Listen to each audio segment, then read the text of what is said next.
చూడండి, ఒకప్పుడు 15,000 ఫోన్తో సాటిస్ఫాక్షన్ అయ్యేది, ఈరోజు జీవితం ఎక్కడి నుంచి ఎక్కడ మారింది. రైట్, నెక్స్ట్ అంతా హ్యాపీ ఫ్యామిలీ అయిపోయింది. నెక్స్ట్ ఇంకొకటి, ఇది హైదరాబాద్లో పెద్ద హోటల్ తాజ్ కృష్ణ హోటల్. ఈ తాజ్ కృష్ణ హోటల్కి మేరుకాయలు నడిపేటప్పుడు బుకింగ్ పడితే కస్టమర్ దిగేటప్పుడు ఉరికితో పోయి వచ్చి డోర్ తీస్తుంటుంది. తీసిన తర్వాత వాళ్ళు లోపలికి పోతారు. ఎప్పుడైనా ఫోను పర్సు మర్చిపోతే హోటల్కి పోయినాక తీసుకొని లోపలికి ఇవ్వాలి కదా, ఆ గేట్ కాడ ఇట్లా టోపీ పెట్టుకొని మీసాలు పెట్టుకొని ఉంటాడు. ఇట్లా ఆయన ఓపెనే భయం అవుతుండే. డ్రైవర్లే కదా, ఎప్పుడు అంత పెద్ద హోటల్ పోలేము. లోపల తొంగి చూద్దాం ఎట్లుంటుంది అనేది భయం అవుతుండే. అదే కస్టమర్ తిరిగి వస్తుంటే అద్దెలకే అనిపిస్తారు, వాళ్ళు వస్తున్నారు ఆ తెల్లబట్టలు వేస్తున్నారు వాళ్ళే అని చెప్పి పార్కింగ్లో దొంగలు కొట్టుకుంటూ కూర్చుంటుంటే వాళ్ళు అక్కడ వెళ్ళి రావడంగా బండి కారు గుంటితో పోయి తీసుకొచ్చి పెట్టి వాళ్ళు వచ్చేలోపు డోర్ ఓపెన్ చేస్తుంటాం. ఎందుకంటే ఒక 50 రూపాయలు ఇస్తే చాయ్ పానికి వస్తాయని. కానీ అదే హోటల్కి మేము డిన్నర్కి వెళ్ళినాము, 8,500 ఒక పూట. నెక్స్ట్ ఇది పార్కింగ్ ఏరియా. నెక్స్ట్ అదే హోటల్కి నేను మా భార్య ఇది మా పిల్లలు పోతే 8,500 అయింది. కడుపు నుండి తినేలేను, ఉన్న డబుల్ రొట్టెలు కాదు ఇవి అంతా సంపగా ఉంటాయి. ఏదో నామకవాసం అయినా ఆడికి పోయినాక హోటల్ పెద్దది, టిప్పు గిట్ట పెద్దలు ఉండాలి కదా. నేను 300 తీసి 100 మంది పట్టుకొని ఆయనకి ఇస్తే మా వైఫ్ చూసింది, ఒక వారం కూరగాయలు వస్తుండట్టు. అంటే ఆఫీస్ పెట్టుకున్నప్పుడు అదే 200, 300 మార్కెట్ బంద్ అయ్యే టైంకి పోయి తక్కువ రేట్లు వస్తాయని చెప్పి తెచ్చుకునేటోళ్ళం మేము. అదే 300 వారం కూరగాయలు వస్తుండే. ఆమె అన్నది క్యాజీ 300 అంటే మైండ్ సెట్ ఎడ చేయండి అంత తొందరగా కాదు కదా. ఆ హోటల్కి పోయేటప్పుడు నా లోపల భయం, అంత పెద్ద హోటల్లో నాకు వస్తున్నాయి 5-6 లక్షలు, ఫోన్కి ప్రాబ్లం లేదు, కానీ లోపల భయం ఉంటుంది కదా. డ్రైవర్ బాగా వెళ్ళిపోయింది లోపలికి. రైట్, సో అప్పుడు అంతకుముందు ఏడికి వెళ్ళినా ఒక్కసారి గుల్బర్గా వెళ్ళినాం ట్రైన్లో. పోయినాక కూడా ఎండాకాలం మోషన్స్ అయిపోయినాయి, అట్లాంటి పరిస్థితి ఉంటుండే. కానీ వీళ్ళు ఎక్కడ పోయినా ఫ్లైట్లే బుక్ చేసుకొని పోతున్నాం. ముందు ఫ్లైట్ చూస్తున్నాం ఏడుకున్నా కానీ. సో చేంజ్ అయిందా కాలేదా లైఫ్? ఎంతమందికి ఇలాంటి లైఫ్ కావాలి? కొందరు చేతులు ఎత్తుతలేరు, తదాస్తు దేవతలు ఇక్కడ పుసుక్కున్న తదాస్తు అంటే కష్టమవుతుంది. రైట్, గట్టిగా లేకుంటే. సో ఆ తర్వాత ఫారెన్ ట్రిప్ విషయం చెప్తా చూడండి. ఇప్పటికి ఒక 9-10 కంట్రీలు పోయి వచ్చిన. ఫస్ట్ థాయిలాండ్ పోయినాము, ఇది మలేషియా అనుకుంటా. ఇగో డేట్తో పాటు 2019లో మలేషియా పోయినాము. ఆ తర్వాత మొన్న స్విట్జర్లాండ్ పోయి 5.5-6 లక్షలు అయింది. వచ్చి 4 నెలలు కాలేదు, మళ్ళీ దుబాయ్ ట్రిప్ పెట్టాము. అది వచ్చి మళ్ళీ పిల్లలతో పోయినాము, మళ్ళీ 5.5 లక్షలు. అది వచ్చి అటు మార్చిలో లేదా 4 నెలలకు మళ్ళీ సింగపూర్ ట్రిప్. అది అయిందో కాలేదో మళ్ళీ నెక్స్ట్ మంత్ థాయిలాండ్ ట్రిప్. బాగుంటుందా? ఇలాంటి లైఫ్ కావాలా వద్దా? రైట్. సో ఇంకొక విషయం చెప్తా దీంట్లో, ఫస్ట్ టైం థాయిలాండ్ ట్రిప్ వెళ్ళినప్పుడు క్రూజ్ ట్రిప్ వెళ్ళినాము. మొన్న మీరు గిట్ట క్రూజ్కి వచ్చారు కదా. ఫస్ట్ టైం థాయిలాండ్కి వెళ్ళినప్పుడు జెమినీ క్రూజ్ ఏదో ఉండే. జీవితంలో ఎప్పుడు ఆర్టీసీ బస్సులు ఎక్కింది. మలేషియాకి పోయినాము, ఎయిర్పోర్ట్లో వాళ్ళు దిగంగానే దండలు వేసిరు, పూసల దండలు వేసిరు, బస్సులో కూర్చున్నట్టు తీసుకుపోయి క్రూజ్లోకి ఎక్కించారు. ఆ క్రూజ్ కార్డ్ నెంబర్ ఇచ్చారు. లోపల పోయినాక రూమ్ చూస్తే ఇంత దొడ్డుకుంది, పర్పస్ ఇంత దొడ్డుకుంది. ఇక మొత్తానికి దాని మీద వండుకోవాలన్నా కానీ ఏడో మాసిపోతే తక్కువ తెల్లగలేవు. చూసిందా మనం కూర్చున్నప్పుడు దీంట్లో వండుకుంటే మరకలాడితే అన్నట్టు ఉండే. అది మొత్తానికి 10:30-12 అవుతుంది. పండుకున్నాక పొద్దున్న లేచినాము. ఇక లేవగానే ఎట్లుంటుంది, ఇంట్లో ఉన్నట్టే ఉంటుంది ఆ మైండ్ సెట్. ఇట్లా ఊగుతున్నది మంచం, ఉయ్యాలు చూసినట్టు వాటర్కి ఇట్లా ఊగుతుంది కదా, అది ఇట్లా ఊగుతుంది. అలలకు ఇట్లా పొద్దున 6 అవుతుంది, మేలుకు వచ్చింది. లేచేసరికి ఇట్లా ఏంది ఎడున్న మన కళ్ళు ఓపెన్ చూసినా కదా, పడద తీసి చూస్తే సూర్యుడు ఇట్లా బయటకు వెళ్తుండు, మొత్తం సముద్రం. ఎట్లుంటది? నాకు అనిపించింది, దేవుడా నేను ఏం చేసినా సబ్బు చేంజ్ చేసి ఈ నలుగురికి చెప్పడం వల్ల ఇట్లా వచ్చిందని ముందే తెలిస్తే బొర్రి చేస్తుంటే నేను బిజినెస్ అనిపించింది. ఆడికి పోయినాక నా క్రూస్లో పోయినాక ఆడ గౌతమ్ బాలి సార్ కడితే కింద పడి కాలు పట్టుకోవాలనిపించింది నాకు. ఎందుకంటే ఏం చేస్తుంటే అడుక్కొని తిరిగి బతికిన రోజులు ఉన్నాయి. అట్లాంటి మలేషియాలో వెళ్ళి క్రూజ్తో తిరుగుతున్నామంటే చేంజ్ అయిందా కాలేదా లైఫ్? ఇంకొక ఫోటో చూపిస్తారు. పటాయా ఆల్రెడీ మీరు వచ్చి అశోక్ సార్ తెలుసు. ఈ పటాయా పోయినప్పుడు 2019లో 4 డేట్ కట్ అయినట్టుంది. మీరు ఫోటోలో చూడండి. ఈ ఫోటో మీరు ఇలా చూడకండి, వాళ్ళ గురించి తీసుకోలేదు. ఎంత పట్టాయే కనిపిస్తుంది కదా. వాళ్ళ వీళ్ళు ఎవరంటే మాతో పాటు షిప్ లో ఉంటారు కదా, గెస్ట్ ఏమంటారు మీరు, పోస్ట్ అంటారు. అయితే ఈ ఫోటో తీసుకున్నా 15,000-16,000 సామ్సంగ్ ఫోన్ ఉండే. ఆ ఫోటో తీసుకున్నా 2019 ఫస్ట్ టైం పోయినప్పుడు. కానీ నెక్స్ట్ టైం పోయినప్పుడు చూడండి different. Next please. Next time ఇది యాపిల్ ఫోన్ తో 1,86,000 ఫోన్ తో తీసుకున్న ఫోటో ఇది. నెక్స్ట్ టైంకి అదే పటాయ. అప్పుడేమో ఫేస్ ద టెన్షన్స్, అప్పులు, బాధలు ఉండే కొత్తగా. కానీ మొన్న పోయినప్పటికీ కంప్లీట్ గా ఫ్రీడమ్ వచ్చేసింది. Right. Next please. Next please. Switzerland అని చెప్పిన స్విట్జర్లాండ్ వెళ్ళినాం, మొన్న దుబాయ్ వెళ్ళినాం. Next Dubai. రైట్.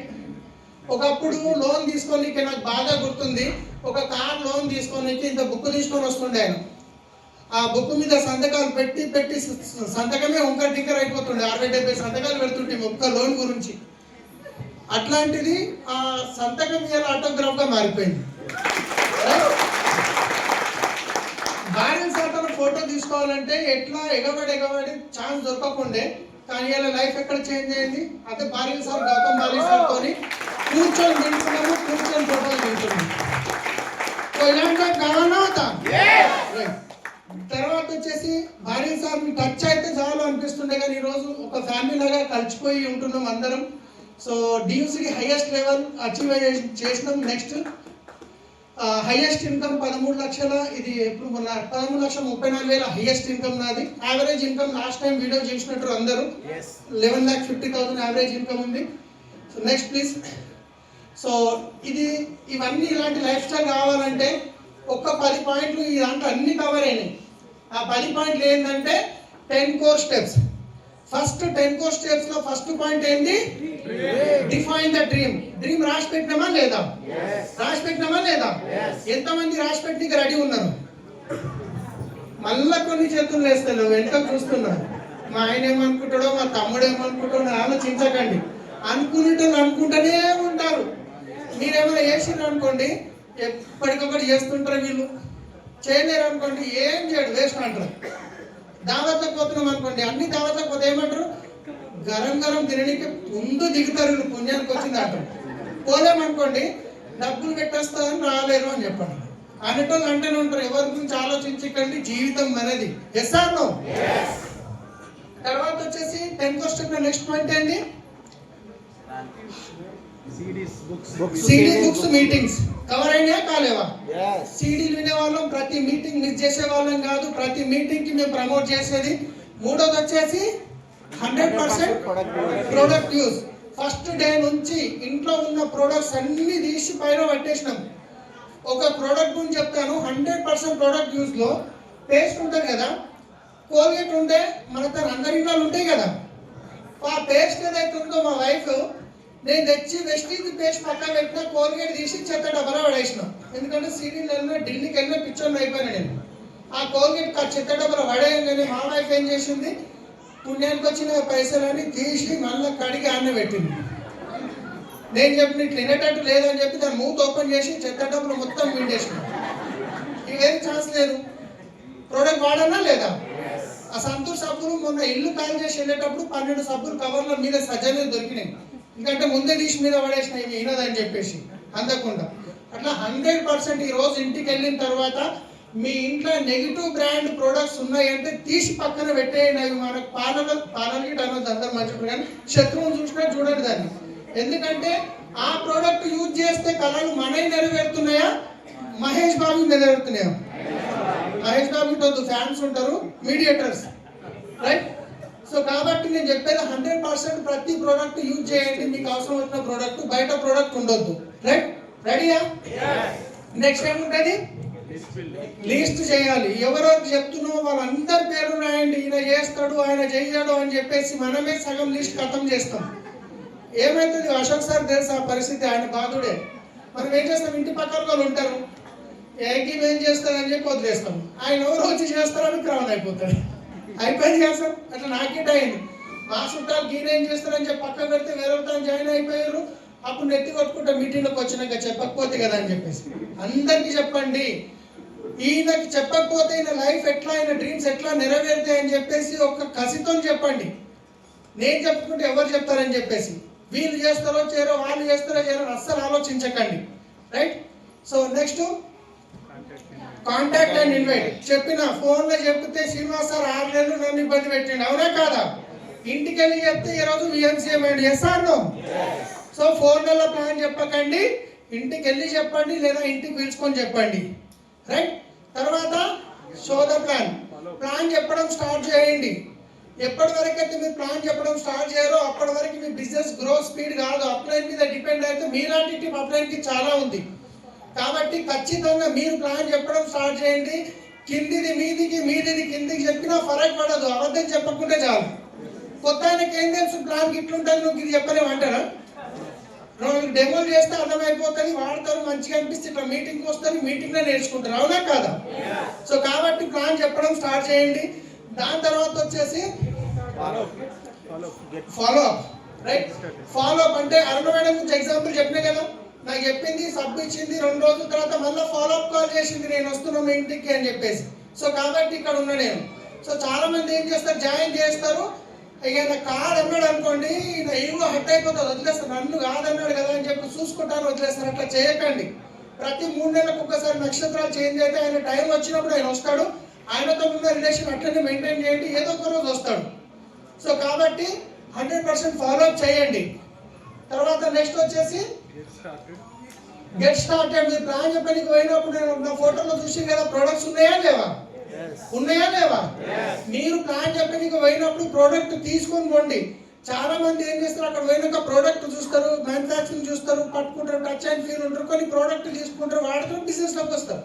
మీరు ప్రోడక్ట్ తీసుకోకుండా మీరు ఫోటోలు తీసుకొని వెళ్ళిరు అనుకోండి, ఇలా సబ్బు ఉంది, ఇలా పేస్ట్ ఉందని. ఇప్పుడు ఆడపిల్లలు మనం బట్టలు తీసుకొని పోతాం, పోయిన తర్వాత పెద్ద షాపింగ్ మాల్ ఉంది, లోపల పోయినాక బట్టలు లేవు, బట్టల ఫోటోలు ఉన్నాయి, ఇది పట్టు చీర, ఇది కంచి పట్టు చీర, ఇది అది అనగానే మనం తీసుకొని వస్తామా? ఇంకోసారి వెళ్ళగిట్టు వెళ్ళాం, ఎవరిని పోనీ అందంట, అవునా కాదా? ఒక 10 రకాల చీరలు వేస్తే దాంట్లో ఏదో ఒకటి మంచిది చూసి తీసుకొని వస్తాం. అదేవిధంగా మీరు ప్లాన్ చెప్పడానికి పోయినప్పుడు ఫోటోలు చూపిస్తే బిజినెస్ కాదు, మీరు కొన్ని ప్రోడక్ట్ తీసుకొని వెళ్ళాలి. తీసుకొని వెళ్ళినప్పుడే వాళ్ళు కొందరు స్పీడ్గా చేయడానికే తీసుకుంటారు, కొందరు కస్టమర్గా వాడుకుంటారు ఉంటారు. సో కాబట్టి కంపల్సరీ మీ ప్రోడక్ట్ తీసుకొని వెళ్ళండి. తర్వాత వచ్చేసి కౌన్సిలింగ్ విత్ అప్లైన్. ఏ పని చేసినా ఒక్కసారి అప్లైన్ తోని మీరు అడిగి చేయండి. దానికి సార్ ఏం చెప్తారంటే, మీకు తుమ్ము వచ్చినా కానీ ముక్కు పట్టుకొని అప్లైన్ అడగండి, తుమ్మన్న వద్దా అని చెప్పేసి. నేను అప్పటిదాకా ముక్కు పట్టుకోమని చెప్పట్లేదు, కానీ కొత్త కొత్త ఐడియాలు వస్తే మనకి బిజినెస్లో రాగానే నేను ఏం చేస్తా అంటే, ఒక దావత్ చేస్తాను, ఒక కొడుకుది మళ్ళీ బర్త్డే చేస్తాను, ఒక మేకను కోస్తా, అందరు చుట్టాలు రాగానే అన్నం తినంగానే ప్లాన్ చెప్తా అంటాం. ఆ ఐడియాస్ హండ్రెడ్ ఫ్లాప్ అయిపోతుంది. అందరు తినే మైండ్ సెట్లు వస్తారు, వినే మైండ్ సెట్లు వస్తారా? అట్లా కొత్త కొత్త ఐడియాలు వస్తాయి. ఒక్కసారి అప్లైన్ అడగండి, ఎందుకంటే మీ అప్లైన్ ఇవన్నీ ఏమున్నాడు. సో కాబట్టి ఏ కొత్త ఐడియా వచ్చినా, మీరు ఏం చేస్తున్నా మీ అప్లైన్తో అడిగి చేయండి. ఎందుకంటే ఈ బిజినెస్తో, ఈ ప్రపంచంలో, ఈ భూమి మీద మీ తల్లిదండ్రుల తర్వాత మీరు బాగుపడాలి, మీరు ముందుకెళ్ళాలని కోరుకునే వ్యక్తి ఎవరంటే మీ అప్లైన్. అప్లైన్ ఎవరు అంటే ఈ రోజు ఇక్కడికి మిమ్మల్ని ఇన్వైట్ చేసిన వ్యక్తిని అప్లైన్ అంటారు. ఆయన చేయి పట్టుకోండి, 2 నుంచి 5 సంవత్సరాలు నిలబడండి, మీ 3 తరాల తలరాత మారబోతుంది. సో రెడీ ఉన్నారా? రైట్. తర్వాత వచ్చేసి అకౌంటబిలిటీ. ఈ బిజినెస్ లో మాట మీద ఉండాలి, అబద్ధం అస్సలు చెప్పకూడదు. ఇది అబద్ధాలాడే బిజినెస్ కాదు, ఒక్క అబద్ధానికి 10 అబద్ధాలు చెప్పాల్సి వస్తుంది. సో కాబట్టి మనము మాట అంటే మాట మీద ఉండాలి, అబద్ధాలు ఆడకూడదు. ఒక టైం ఇచ్చినాము అనుకోండి, టైంకి వెళ్ళిపోవాలి. నేను 1 గంటకి ఈరోజు టైం ఇచ్చిన, కరెక్ట్ 1 గంటకి ఇక్కడ ఉన్నాం, పబ్లిక్ బయట ఉన్నారు, కొంచెం ముందుకు పోయి ఆగినాం. సార్ ఫోన్ చేసిన, సార్ నేనైతే వచ్చేసిన, రెడీ కాగానే ఫోన్ చేయండి. నేను మీ మీటింగ్ స్టార్ట్ అయింది 1 గంటకి టైం ఇచ్చిన, 3 గంటలకు వచ్చిన, మీరు అందరు వెయిట్ చేస్తున్నారు. నేను వచ్చి సారీ అండి నా టైర్ పంక్చర్ అయింది, నాకు ట్రాఫిక్ అయిందని చెప్తే బాగుంటుందా? ఏదన్నా మనం ఎవరి దగ్గర పోతున్నా, టైం ఇచ్చినా, మీటింగ్కి రావాలన్నా టైంకి రండి. అకౌంటబిలిటీ మీ మాట అన్నారంటే ఇక మాట మీద నిలబడాలి అంతే ఇంకా. సో అట్లుంటేనే బిజినెస్లో మీరు తొందరగా గ్రో అవుతారు. లాస్ట్ వచ్చేసి లర్నబుల్, టీచబుల్, డూప్లికేటబుల్. ఈ బిజినెస్లో లాస్ట్ స్లైడ్ ఏముంది, మీటింగ్లో పోయినప్పుడు నేర్చుకున్నాం, రాసుకున్నాం, ఆ తర్వాత పక్కన నేర్పించినాం, ఆ తర్వాత మనలాంటి లీడర్లు తయారైతేనే ఈ బిజినెస్లో మనం సక్సెస్ అవుతాం. మనం లీడర్ని తయారు చేసే బిజినెస్లో లేము, లీడర్ని వెతికే బిజినెస్ ఉన్నాం. మనం ఏం చేస్తామంటే ఒక్కొక్కసారి ఈయన మా ఊర్లో ఉన్నాడు సార్, ఈయన ఇట్లా డిసైడ్ అయ్యింది అనుకో ఊరు మొత్తం మంట పెడతాడు అంటాం. ఆయన కదలడు, ఆ మంట పెట్టాడు. అది ఎట్లుంటుందంటే గాడిదని కట్టేసి నువ్వు గుర్రం ఒప్పుకో గుర్రంటే గుర్రం ఏమంటే నేను గాడిదని గుర్రంగా అంటారు. మనం గాడిదని గుర్రం చేసే పని చేస్తాం. మనం లీడర్ని వెతికే బిజినెస్ ఉన్నాం, తయారు చేసే బిజినెస్ లేము. ముగ్గురు నేస్తాం, ఆ ముగ్గురిని డియూసీ చేయాలని వాళ్ళనే పట్టుకొని కూర్చుంటాం. వాళ్ళు ఓరు మనం కోనియరు. కాబట్టి మనం లీడర్ని వెతికే బిజినెస్ ఉన్నాం. కాబట్టి మీరు లీడర్ని తయారు చేసే ఫోకస్ చేయడం, లీడర్ని వెతికే పనిలో ఉండండి. 100%. లాస్ట్ ఒక మాట చెప్పి నేను క్లోజ్ చేస్తున్నా. బర్నింగ్ డిజైర్ ఉండాలి బిజినెస్ లో. చాలా మంది అంటారు మీరు ఎట్లా సక్సెస్ అయ్యారు సార్, మీరు ఇన్ని కష్టాలు ఉన్నా, స్టోర్ లేకపోయినా, డబ్బులు లేకపోయినా, ఎవ్వరు వినకున్నా ఎట్లా నిలబడ్డారు? బర్నింగ్ డిజైర్ అంటే చెప్పాను, ఒక స్కూల్లో ఒక టీచరు పిల్లలకు పాఠాలు చెప్తున్నాడు. ఆ పాఠాలు చెప్తుంటే బర్నింగ్ డిజైర్ గురించి చెప్తుంటే ఒక బాబు లేచి అంటాడు, సార్ ఈ బర్నింగ్ డిజైర్ నాకు అర్థమవుతలేదు అంటాడు. అయితే ఒక పని చేయి అని చెప్పి రేపు పొద్దున ఒక కాలువ దగ్గర తీసుకుపోతాడు. నడుముల లోతు వరకు నీళ్ళు వెళ్తుంటాయి. ఆ కాలువను తీసుకెళ్ళి ఆ బాబుని నెత్తి మీద చేయబెట్టి లోపలికి నీళ్ళలో ముంచుతాడు. మళ్ళా తీస్తాడు, మళ్ళా ముంచుతాడు, మళ్ళా తీస్తాడు, మళ్ళా ముంచుతాడు, మళ్ళా తీస్తాడు, మళ్ళా చేతి పెట్టి అట్టనే పెడతాడు. ఇక దిగాడు. ఇక ఆ పిల్లగాని కనిపిస్తుంది, ఏమో సార్ని బర్నింగ్ డిజైర్ గురించి అడుగుతున్నాను, ఏమో చేసినట్టు ఆయనకి ఇక చచ్చిపోతే ఇక నాకు ఆక్సిజన్ దొరికితే చాలని ఇట్లా లోపల కొట్టుకుంటున్నాడు. ఫైనల్గా ఏదో ఒకటి చేసి తన్నుకొని బయటకు వస్తాడు. బయటకు వచ్చిన తర్వాత అడుగుతాడు, సార్ నేను బర్నింగ్ డిజైర్ గురించి అడిగినా నువ్వు నన్ను చంపనీకి తెచ్చినావా అంటాడు.